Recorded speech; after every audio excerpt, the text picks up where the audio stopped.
In the right way here. Not a bad little race this. Good afternoon to our commentator. It's Mark Johnson. To complete the lineup. Moves forward now. They're in the gate.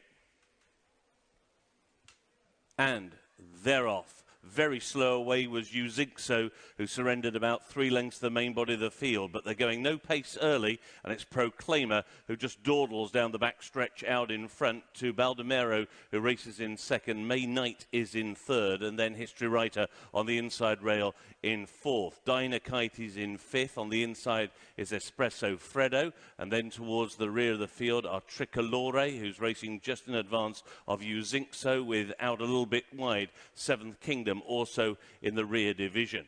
Still, they just saunter towards the end of the back straight. Proclaimer out in front.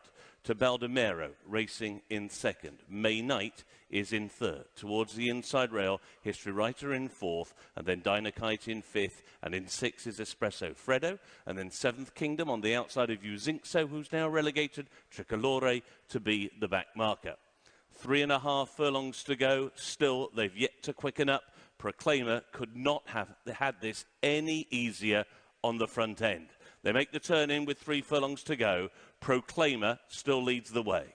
To Baldomero, towards the inside History Writer, who's just gone by May Knight. Now Dynakite begins to unwide towards the wide outside. Espresso Fredo will stick to the inside. Uzinxo followed into the race by Tricolore, and Seventh Kingdom is now the back marker. Just over a furlong to go, and Proclaimer has quickened up, still leads by over 1.5 lengths. Baldomero will give chase in second. Espresso Fredo is in third. Proclaimer still out in front by 1/2 length to Baldomero out in second. Proclaimer has simply bossed that race from get-go to that's all. Proclaimer over Baldomero and a bunch of the minors. Yeah, pace held up there, and well judged ride as well. In the owners group silks for Oisin McSweeney, that was Proclaimer, who hadn't been seen for a little while, getting on for 3 months or so.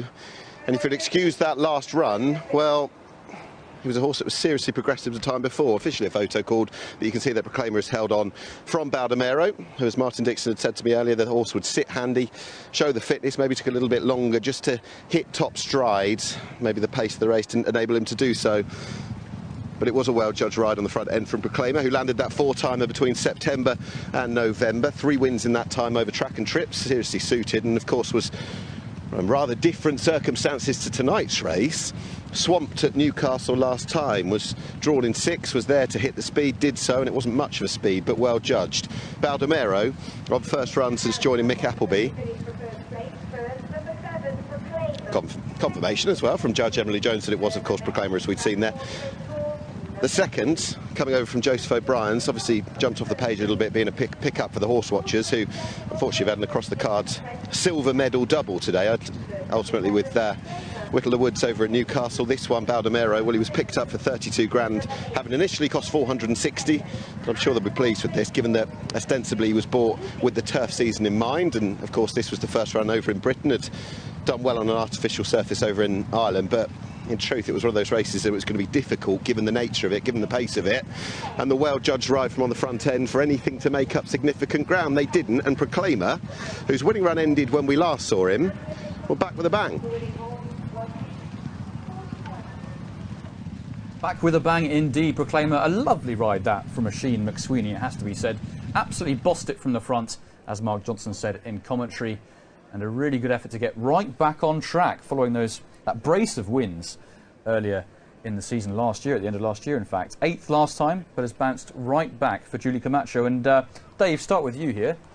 That was a decent effort and a really good ride. Yeah, it was an excellent ride, wasn't it? I mean, the first 2 horses have been in the first 2 positions throughout. Uzinxo is the horse who makes that rather awkward start in the green and the yellow. But you see here that Proclaimer, who's been off for 12 weeks since that disappointment at Newcastle in November, is tracked by the second horse, Baldomero. I thought Baldomero just might get there as they entered the final 150 yards, but the leader was held on by a neck. And I think really this has just been down to, well, not just down, obviously the horse has got over what ailed him 12 weeks ago, but I think this was pure and simple an excellent effort from the winning jockey here.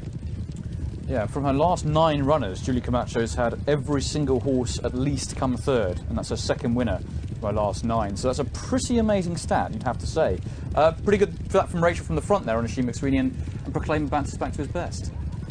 Yeah, he does. I mean, he had that really good run of form last fall, and he's had that freshener, as Dave mentioned, and obviously that's just what he needed. The Newcastle run in November was just a step too far, albeit it was an extremely hot race at the time, as the second and third and some of the underling horses came out and won the very next race. So it just unlucky ran into a very, very hot race, but looked like the little bit of a rest has done him good. And also the second Baldomero coming off a 4.5-month break. I mean, these two are only going to strip Fritter for this run, in Espresso Freddo in the colour change with the white cap. I mean, he's bounced back to sort of his sort of level of he's normally an extremely consistent horse. Then again, last time he finished 7th, but he was only beaten 3 1/4 lengths for it. So, I mean, he's one in these races. He'll rock up once every week, every 2 weeks, and he'll run his race and he'll fall into one at the end of it.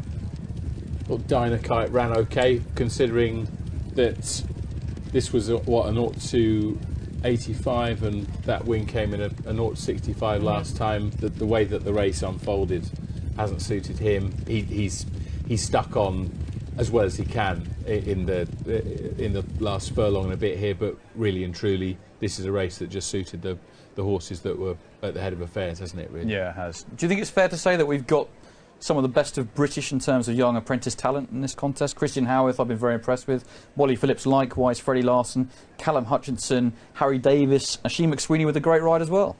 Yeah, I mean, Harry Davis is the one that we're all going to be looking at, because he's the Andrew Balding inmate who, after about 4 rides in public, all of a sudden is being, you know, used as second or third jockey to Charlie Appleby in this country. I mean, and he does ride extremely well. They all do. I mean, the nice thing is in the winter, particularly with all of the big boys flying to all over the globe for bigger and better prizes, it gives the young ones coming through chances to shine. And the nice thing is quite a few of them have picked up rides